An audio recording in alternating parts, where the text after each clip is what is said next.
We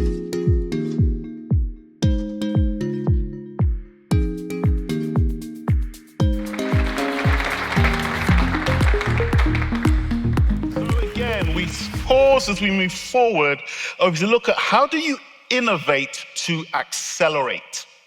How do you innovate to accelerate? In this world of AI and this navigating ambiguity and this geopolitical landscape that's shifting by the hour, how do you innovate to accelerate? It gives great pleasure to introduce to you Hitendra Patel, who's the innovation leader and CEO and founder of IXL Center in Cambridge, Massachusetts, an advisor to over 200 global companies on growth and innovation. He created the iAccelerator, largest SME accelerator, innovation leadership program for SMEs and CEOs, helped over 1,000 SMEs grow tenfold through innovation, leads a global innovation management institute for 10,000 plus professionals and 500 plus companies that are certified. Buckle up and enjoy this ride. Ladies and gentlemen, Hitendra Patel. The Global Innovation Management Institute, the largest global nonprofit standard certification board dedicated to innovation and innovation management with a global network of over 16,000 members, spanning 116 countries and 20,000 individual certifications, and more than 1,500 organization certifications issued. Jimmy is the preeminent thought leader in driving innovation within organizations and equipping individuals with skill sets to innovate successfully. Jimmy has published the Global Innovation Science Handbook and is sponsoring the International Journal of Innovation and Science. After merging with the International Association of Innovation Professionals, Jimmy became the main innovation certification organization in the world, now driving global ISO innovation management standards. Jimmy is driving development of AI tools to help companies do bigger and bolder innovations faster and cheaper through leveraging innovation ecosystems. Jimmy is leading 5 centers of excellence across high-growth sectors and has established within the Dubai Government Excellence Program the Global Council of Innovative Organizations. Jimmy has created Jimmy Think Tank, a weekly forum that brings together some of the world's best speakers to discuss innovation, leading to the creation of the Jimmy Speakers Bureau. Jimmy is democratizing innovation globally through a network of over 32 partners who deliver Jimmy offerings in their respective countries, more than 200 corporate partners, and over 100 universities and numerous governments that utilize Jimmy's methodology. Thank you very much, Israel. When I first got invited to come and speak over here, Steve had asked me to talk about innovation, and that's what I do. And he says, no, tell us the story of Global Innovation Management Institute. How did it start, and how did it become what it is today? And that was a pivot. But let me begin that many years ago, Steve, myself, we would travel around the world, helping some of the biggest companies with what's next, what else. And they would hire us, CEOs of Fortune 500 companies, asking us, can you tell us what we should do next? Can you help us build the capacity, the capability to innovate? And when we did that, as consultants, we charged a lot of money, and we got the attention of the CEOs. We also got the support of the whole organization because the CEO was aligned. And these initiatives moved fast. They screamed forward, and the company looked like an innovation powerhouse. Whether it was Samex, whether it was Pepsi, whether it was LG, it did not matter. They moved with the consultants, McKinsey, BCG type consultants. We were at Arthur D. Little, and we were also at the Monitor Group. But what we also observed, the day the contract ended and we left these organizations, that momentum started to taper off. And there was diminishing support from the CEO as he or she got distracted to other initiatives, and the organization began to kind of slow down. And ultimately, this was the typical response that we saw, a fall-off. And there was the first beginning of that aha, that insight that actually changes the trajectory of how you think, how you act, and you're compelled into action. What I realized was there was no bottom-up understanding of innovation. There was top-down, but it wasn't bottom-up. And unlike strategy, that's what Michael Porter did to strategy and made a book out of it and made the whole world follow strategy in a systematic way, a management discipline, innovation didn't have that. Similarly, in marketing, we saw Phil Kotler at Kellogg take an idea, write the book, and then suddenly every company in the world knows how to do segment, target, positioning. That was not the case with innovation. So, the big idea. The big idea was, is it possible that we can train people and make what innovation felt like to everybody else, an art, into a discipline, a management science? So, from that observation comes the aha. And I want to make sure that aha is the starting point of any great idea. Lots of big companies, they're all struggling with these issues. We have an insight, we think it's bottom up, doesn't stick for too long. And the hypothesis, can you teach it? And what I did was I went off to business school. I quit consulting for a while and started teaching in business schools and taught 5,000 students about innovation. The first group of students, good luck. It was hard, we were making it up along the way. But with each cycle of teaching, we started codifying and demystifying what innovation was. And as a result of it, we said, we got it. We got the content to teach to thousands of people. Now we can go back to the corporations and see if we can do the same thing. So, if you are going to start any business, any idea, the first thing is, do you have an insight? An insight is something that is so exciting, it is so compelling, that you do not have a choice but to talk about it every single second to anybody who will listen to you. And when they say cool, it probably is an insight.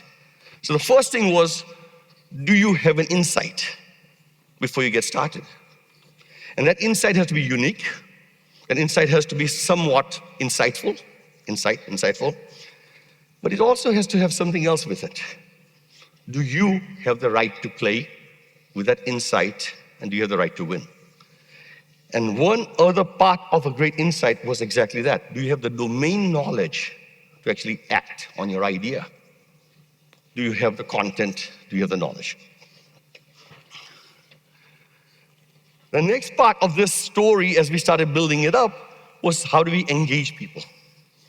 In order to engage, the previous speaker already said, a vision. The purpose of a powerful vision, mission, values, is to engage other people into your vision. Engage them. It's to excite them. And then to align them into commitment, into moving forward. Do you have a vision that's compelling? Do you have a vision that's purposeful? Do you have a vision that you tell other people and other people say, cool, I want to be part of it? John F. Kennedy put a man on the moon. That was his vision. 400,000 people put their hand up saying, I want to be part of that story. In the same way, we asked ourselves, if we saw this gap, what's the vision that will bring people together and join us in this story called the Global Innovation Management Institute? It didn't exist. Now we're about to start. Our vision basically says, let's democratize innovation. And people say, what does that mean? Imagine if you could unleash the creativity of every human on the planet. Imagine that this same people could see and look at any problem and say, I think I can solve it. Imagine if they have the tools and the know-how to be able to solve those problems. And we as human beings, and we know this, there's been no problem once we chose to solve it that we have not solved. Imagine 1 million people unleashed. And that was the vision, mission that we put together. And people put their hands up and says, I want to be part of it. It wasn't my vision anymore, it was our vision. It was a vision that brought other people saying, I don't mind being part of the story.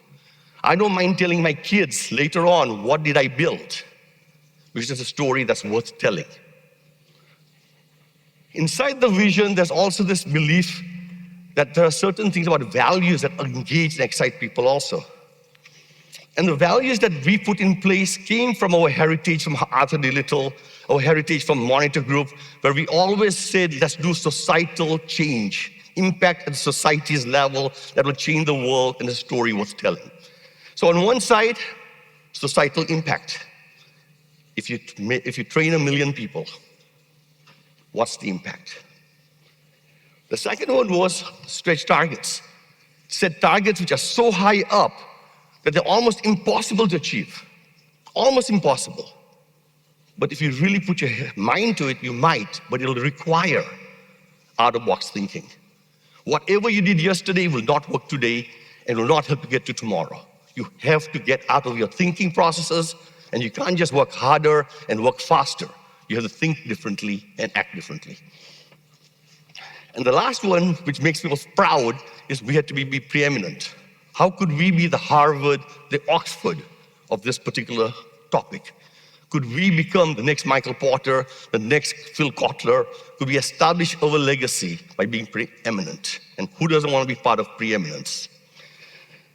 So next questions you should ask as you think about your leadership is your vision and mission so attractive that it engages people, it excites people, it aligns them and commits them to work with you into getting to that end state? Do you have stretch targets, goals that feel impossible, but somewhere that is still possible, that will allow people to say, I've got a different idea and space for their ideas inside your organization? And is there something that they can do that they can be proud of, whether they write a book, whether they speak on stage, or whether they help a CEO change the way they think?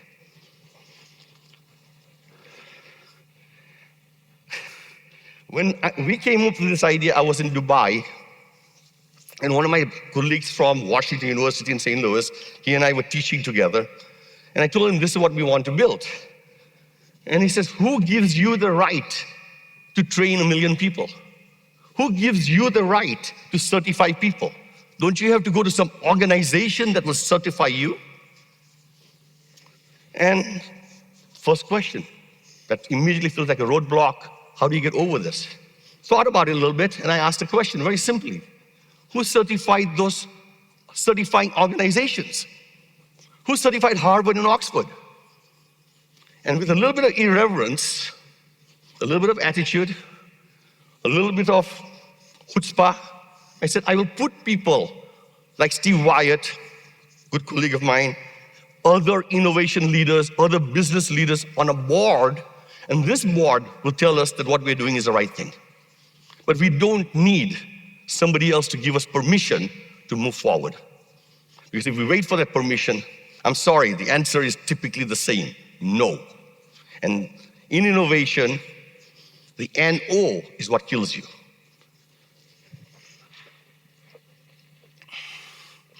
Are you being irreverent? That's the question for you. Are you being irreverent?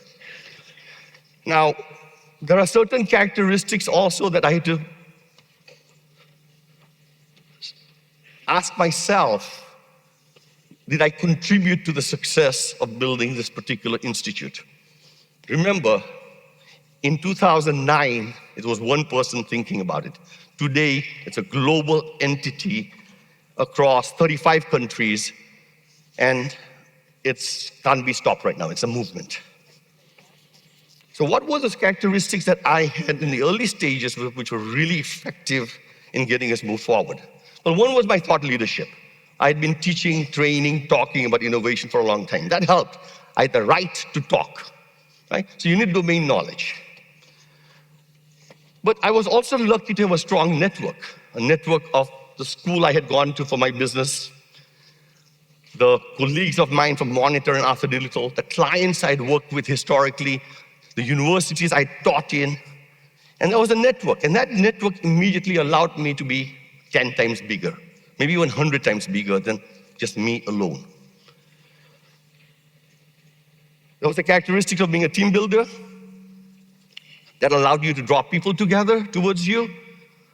say things in the way that they want to hear, and then ultimately some business skills were in play that you know, some accounting, some finance, some marketing, and the other things. But the thing that really helped me was this characteristic of prone to action. People would come up to you and in their best interest, best intent, and in your best interest, they would say, it's not going to work because of this reason. Did you think about this? Did you think about that? Did you think about that? And the number of questions that come to you are far more than the answers on how to move forward. And those questions eventually burden you down, makes you a little bit more demotivated, and saying, how do I move forward? Because the questions are so many. And what I learned about being prone to action was very quickly move the skepticism of your teammates, your partners by doing something. Build a brochure. Find a client. Find a partner. But do something. Don't talk. Talking will actually exhaust you. But by doing something and showing results, you'll get believers of whatever you have. My business partners, who I started this business with, were at the top of Arthur D. Little Monitor, the top of consulting. And yet they were skeptical, not because it wasn't going to work. They were providing me good questions, but the questions were basically burdening me. And I said, let's move into action. Let's create outputs. Outputs that people can touch, artifacts that build a business. So, 2 questions. In order for you to really lead, you need to understand who you are. And whatever your strengths are, you need to leverage that. And those strengths will become also the core values of your organization over time. At IXL today and at Jimmy, all our teams will talk maybe 10% and 90% they're doing. They move into action immediately. They collaborate on everything. They think win-win. And that's the mindset. And your values, your strengths eventually become the organizational strengths because you can't be everywhere. And how do you translate that excitement on how to make a decision? By values, how to think and act and work through values, and so that you can disseminate it across the globe. Right now, we have got 35 partners around the world. I don't know what they're doing. I don't control them. I don't control the P&L. But by shared values, we're able to move forward through mutual trust and mutual respect. So now, the teams that you have to build to grow rapidly, starting to scale up and everything else, I use the word entrepreneurial a lot. Entrepreneurial means somebody who asks, what's next? What else? I'm going to try that. For your leadership skills, if you ask what's next, what else, your eyes open for saying, I should do something different than I did yesterday. If you ask what next, what else, you'll have ideas for what we might want to consider doing. And so whether it's in your operational team, whether it's in your sales team, or the partners or your customers, you're looking for people who are asking, what's next, what else? One of my key messages today before I leave is to make sure you guys do that. And I'm going to basically ask you to do this. Look in the mirror every morning, whether you're shaving or putting your makeup on, and ask, what's next? What else? Go downstairs, see your spouse, ask them, what's next? What else? Ask your kids, what's next? What else? Show up at the work and your meeting, your first meeting, start it off by saying, what's next? What else? If I see you at the train station later on this week or this year, I want you to come up to me and say, what's next? What else? Let's practice. This side, what's next? This side, what else? What are we going to say every morning? What's next? What else? I can't hear you. What's next? What else? There you go. And if you do that, trust me, you have started the journey of being able to see the future before other people do, to be able to pivot and change directions and everything else. In my team, I had a great operational team who were entrepreneurial. And whenever we had to do something, they were flexible, they changed appropriately, and they helped build the business one brick a day which eventually became a wall, eventually a room, and eventually the building, and eventually the company. Entrepreneurial CEOs. On the other side, we have got senior partners who have got personal networks.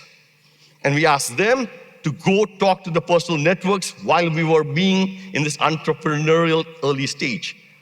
They were scared to talk to them. So you need senior partners who are willing to take the risk to go talk to people even though your product is not ready, your story is not complete, but you need people to go out there and knock on the doors. Then ultimately, you want strategic partners. You want strategic partners, and you want also clients who will collaborate with you saying, what's next, what else? And if you find that group of people, trust me, there is no problem that you will not feel that you can get around, over, or under to solve. So question is, are you building this word entrepreneurial in your communities, in your teams? Very simple. Are you seeking entrepreneurial partners? So now we come to the growth stage of it. I would love to say the story was simple. I would like to say that what we designed and planned back in 2009 was exactly how the story played out. It wasn't the case. The world changes, financial crisis, COVID comes along. All kinds of interesting things happen, and the only constant is the world is unpredictable. And so in that uncertain and ambiguous world that we're moving forward into, by asking what's next, what else, you might have a plan B and a plan C and a plan D. And so long as you have a plan B and a plan C, yes, there is no more stress. You have stress when you're stuck with plan A and plan A is not working. So what's next, what else, will allow you to get a plan B and a plan C. If you have those things, you'll be able to pivot. In our journey, we started off by believing companies needed to be trained, and we found companies were not writing a check or inviting us to do the training. So we had to pivot to individuals. We then said, instead of teaching big corporations about this thing, let's go to the business schools, and we built a network of business schools to partner with. And business schools are very different to work with than a corporation, and we had to learn how to work with that. In about 2015, ISO finally got the light that innovation was a management discipline. At that moment, in our boardroom, we had what you would call the oh shit moment. Was our business model going to be disrupted? ISO is very strong and powerful. Are we going to disappear? And we said, no, let's join forces. Let's go to them and give them everything we have and be part of a bigger umbrella of what we had to do. And as a result, we are now ISO and Global Innovation Management Institute, and we are working in both fronts. Later on, we acquired another company because we saw that they had complementary skills. And the story goes on that it doesn't matter. The pivots come, and you may get stressed out when that pivot shows up. But if you have a plan B, that stress is less. If you have plan C, the stress is even less than that. Have plan Bs and plan Cs. Pivoting is the nature of business. It's not supposed to be stressful. Just manage it by having a plan B and a plan C. So question there for you is, are you pivoting? Or are you stuck on the same path? So now I'm going to wrap this thing up very quickly. Just a couple of things I learned. Be very careful about selling. You are the entrepreneur, you are the leader, you know your story, you know your insight, you're the best salesperson. Don't outsource it. Get on stage, allow others to do it, but you can't outsource it as a leader. You need to be selling, talking all the time. Second thing, build a team of missionaries, not mercenaries. When mercenaries don't get paid, they stop. Missionaries keep on going forward. Finally, be careful with your senior hires. They're expensive. They were great working at McKinsey and BCG and Arthur D. Little, but when they show up in smaller organizations, they don't have the brand, they're not the same people. Be careful, you might spend too much money on them. And then lastly, of course, do it yourself as much as you can. That's how you learn. With that, I will stop this. My message to you is, ask what's next, what else. But if you have an idea, it's based on insights and you have the right to play and win. If you have a compelling vision, values, growth targets, make sure it engages others to join you. And the key success factors are very straightforward. Leverage your strengths, build artifacts to make it real, seek entrepreneurial partners, and ultimately pivot, pivot, pivot. And with that, I want to say to all of you guys, carpe diem. Seize the day. You have the moment. Ask what's next, what else. Ideas come. Carpe diem. Thank you.